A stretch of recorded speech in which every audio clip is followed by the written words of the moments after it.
नमस्कार। श्रीमद् भागवत गीता और जिंदगी प्रस्तुति 60 अध्याय सेकंड पहेली श्लोक संख्या 56। भावार्थ। दुखों में जिसका मन उद्विग्न नहीं होता, सुखों में जो स्पृहा रहित तथा जिसके राग भय और क्रोध नष्ट हो गए हैं, ऐसा मुनि स्थिर बुद्धि कहा जाता है।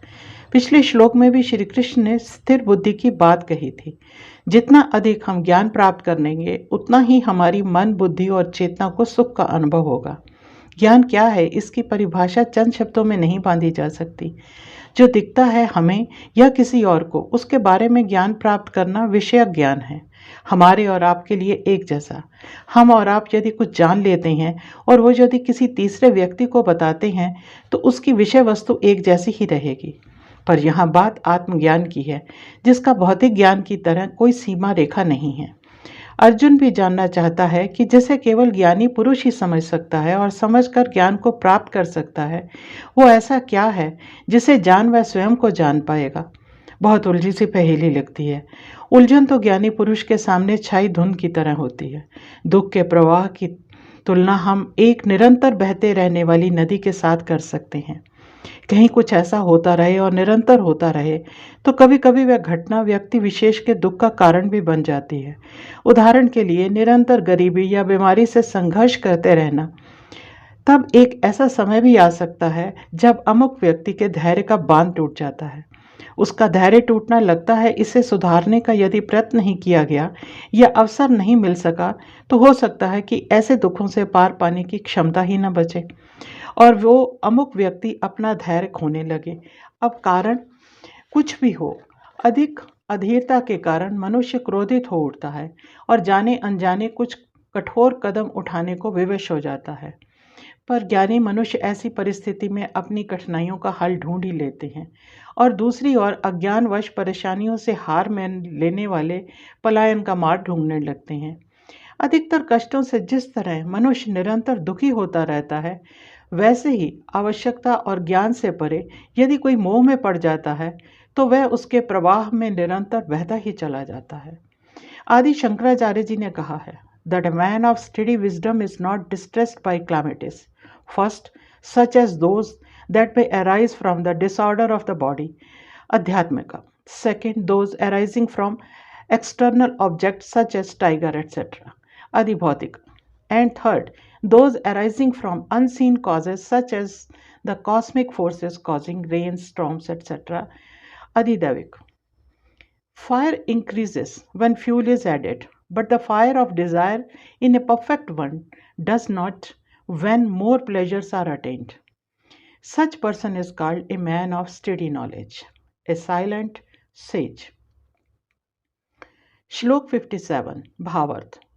जो व्यक्ति सर्वत्र अर्थात सभी विषयों में आसक्ति रहित हुआ, उस शुभ या अशुभ वस्तु को प्राप्त करके ना आनंदित होता है और ना द्वेष ही करता है, उसकी बुद्धि स्थिर है।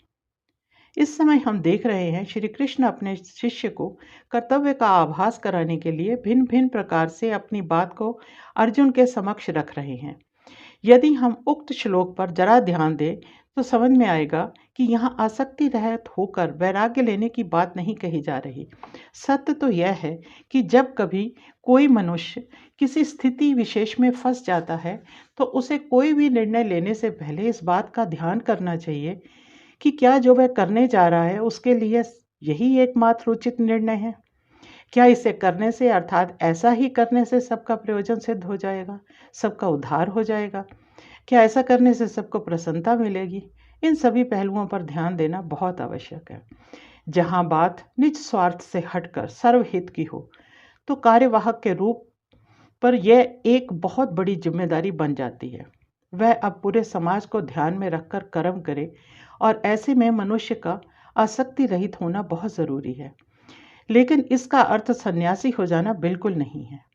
यदि कर्ता पुरुष मोह और अनुराग की भावना से उठकर सोचेगा, तो निश्चित रूप से वह सही निर्णय ले पाएगा। श्री कृष्ण भी अर्जुन को यही समझा रहे हैं कि जो मनुष्य मोह अनुराग से ऊपर उठकर सोचते हैं, वे अपने कर्तव्य का निर्वाह निष्पक्ष होकर कर सकते हैं और वे किसी भी तरह के राग द्वेष से ऊपर उठ जाते हैं। सांख्य दर्शन के दूसरे अध्याय की श्लोक संख्या 26 की व्याख्या करते हुए आचार्य श्री राम शर्मा जी ने कहा है कि मन के 5 ज्ञान इंद्रियां और 5 कर्मेंद्रियों से संबंध रहता है। मन का सहयोग प्राप्त किए बिना इंद्रियां अपने काम में नहीं लगती।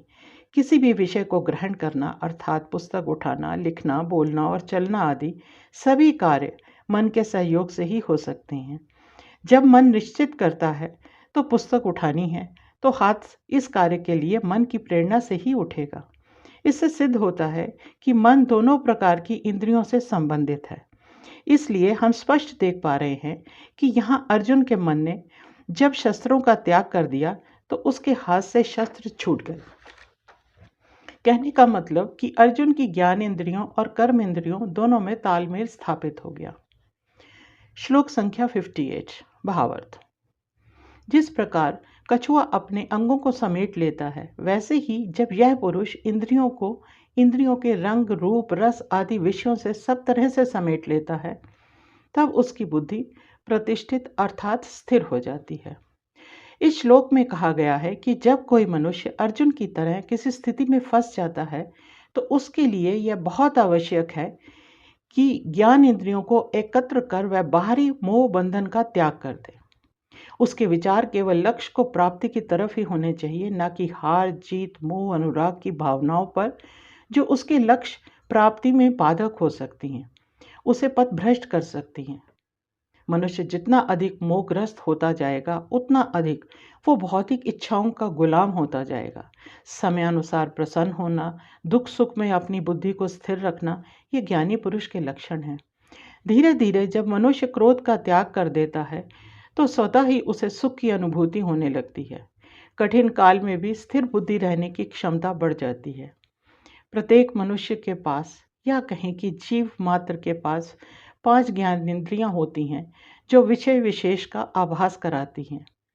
वे अनुभूति प्राप्त करने के साधन हैं, पर इस अनुभूति को प्राप्त कर समझने वाला उसका मन या आत्मा है, जीव स्वयं नहीं।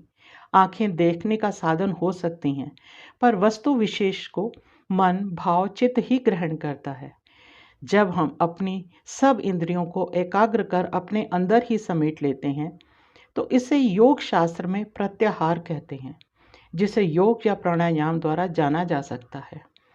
इंद्रियां हमें बाहरी जगत से जोड़ती हैं और जब कोई रस किसी व्यक्ति विशेष को कुछ अधिक ही प्रभावित कर देता है तो वह बाकी सब कुछ भुलाकर उसके पीछे भागने लगता है।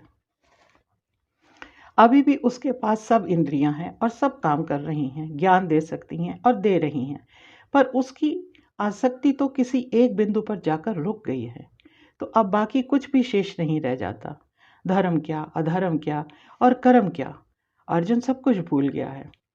स्वामी दयानंद सरस्वती जी ने लिखा है, similar to the turtle, a human being is not helpless in the hands of the senses, because the person also has a thick wall into which he or she can withdraw.